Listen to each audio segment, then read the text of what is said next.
for the weekend, we will track more shower chances, and there is potential for some near record cool high temperatures as we begin the month of May. So definitely for spring lovers, I need to pack some extra patience with this weather pattern for sure heading forward. Now this morning it is chilly because we didn't have cloud cover overnight, and we had an area of high pressure pretty well sitting over us, which meant very light winds as well. So yeah, it's one of those weeks where I just keep reminding everyone I'm just a messenger. I promise I don't have control over this. It's quite a shock to the system for sure, as we've been spoiled the last couple of weeks with some 80s, but we're getting some more winter-like weather outside right now. We do have mainly cloudy skies, blanketed the area overnight and kept those temperatures from getting any lower, so really preventing us from getting any frost. So clouds not all a bad thing for us. You can see where it did clear out last night. It is 29 in Indianapolis, and we have 32 in South Bend, 29 up there in Madison, Wisconsin. This picture just southwest of our area near Indianapolis, you can see the array of the greens. We have the purples, just an amazing shot there.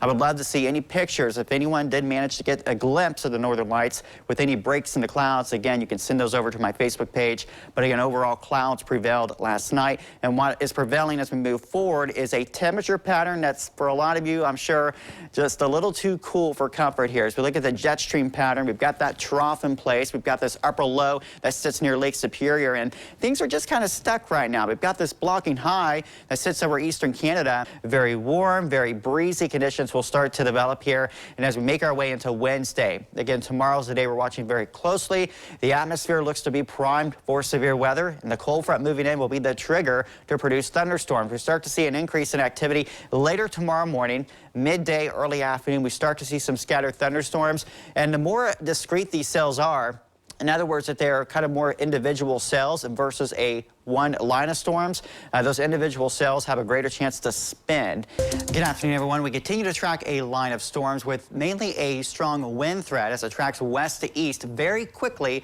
across the viewing area. We do have an extension of the severe thunderstorm warnings, which does now include Lima and a good portion of Allen County, and this will go until 2:45 this afternoon. So we'll give you the latest rundown of where the warnings are at the moment. You can see this covers Lima and a good portion of Allen County through eastern Van Wert County, southern portions of Putnam County, and will go until 2:45. This is for the potential of seeing winds that could gust up to 60 miles per hour. I'll throw in our velocity here, and we want to look for anywhere where we see the reds and greens really start to tighten up with each other, and really we're not seeing that, so very little in the way of rotation right now, so we continue to really highlight this wind threat and a lower tornado threat as this line pushes through. It looks like roughly around 2:30.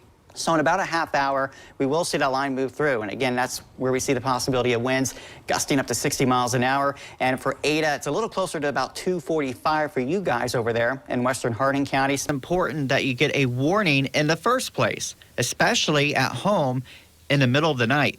While your phone is a great way to get severe weather information, especially on the go, it's recommended that you have at least 2 ways to get those warnings to you. So inside your home, I would also have a NOAA weather radio. Now this is going to cost you about $30, but it will sound a very loud alarm to wake you up in the middle of the night.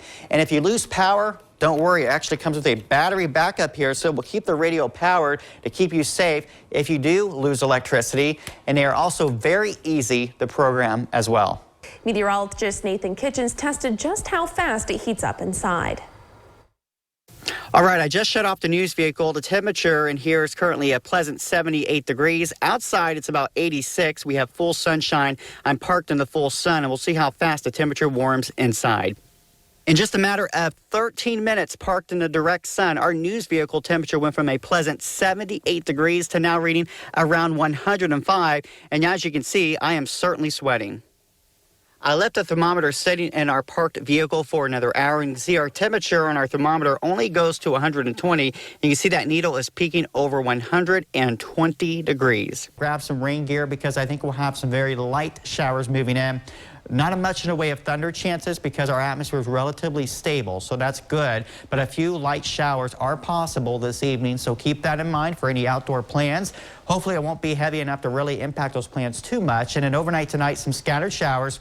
Most of that rolls out of here tomorrow for just a spotty rain chance. And looking ahead into Sunday, we'll have a better opportunity here for scattered showers and storms.